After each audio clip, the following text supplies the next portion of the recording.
Democratic Congresswoman Norma Torres of California, a member of the Rules Committee. Congresswoman, thank you for being with us. It's my pleasure. Thank you for the opportunity. Before we talk about how this is going to go down in the Rules Committee meeting today, I want to get your reaction to what we just heard from Senator Mitch McConnell, basically saying to Senator Chuck Schumer, nope, we are not going to bring these witnesses that you've called for now, if there is a Senate trial here. I think Senator Mitch McConnell continues to regurgitate, the president's wishes and the Republicans' political theater that they have engaged in the House. It's been very, very clear that every step of the way through this process, they have worked to stop the investigation, to stop this process from moving forward.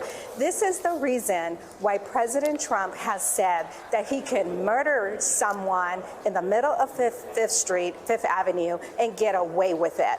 And it is unconscionable that they would delegate their duties as U.S. senators to the office of the president. So how would you like to see Senator Schumer respond to this now that negotiations are happening very publicly? And by the way, Senator McConnell didn't love that either, taking a dig at the fact that Senator Schumer released that letter publicly before sitting down with him personally.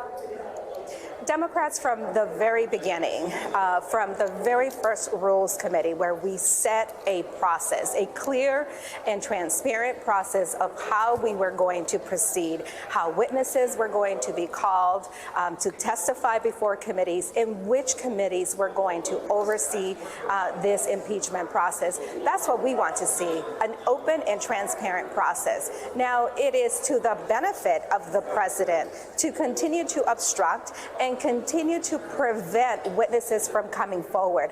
Remember, their agenda has been to hide the crimes of the president from the American people.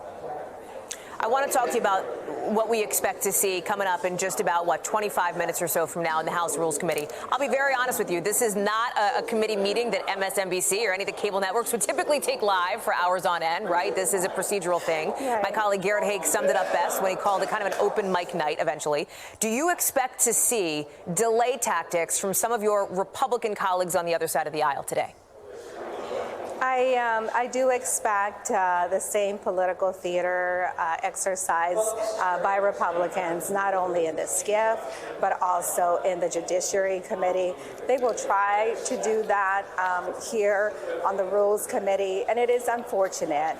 One of my requests to Chairman McGovern was a request to ask members, as they come forward, to use their indoor voice. At the end of the day, we are in the third floor of the U.S. Capitol. And I think common courtesy and decorum should be abided by. Members yelling at each other from across the dais, it is not something that we want to see coming out of the Rules Committee. We are the Rules Committee, not Judiciary Committee. On that note, is there any sense, just to help, I think, our viewers and all of us really understand, is there anything that could delay or postpone tomorrow's impeachment vote? Or are you 100% confident that tomorrow is going to be the day that the House of Representatives votes to impeach the President of the United States? We will move forward with the vote tomorrow. I'm confident of that. I think today the Rules Committee will give a last opportunity for any member that doesn't serve on those three committees that have been overseeing the investigation process to come forward and be able to speak. But really, that should happen on the floor. The Rules Committee will move these two articles of impeachment forward, and I think our agenda has been scheduled for tomorrow.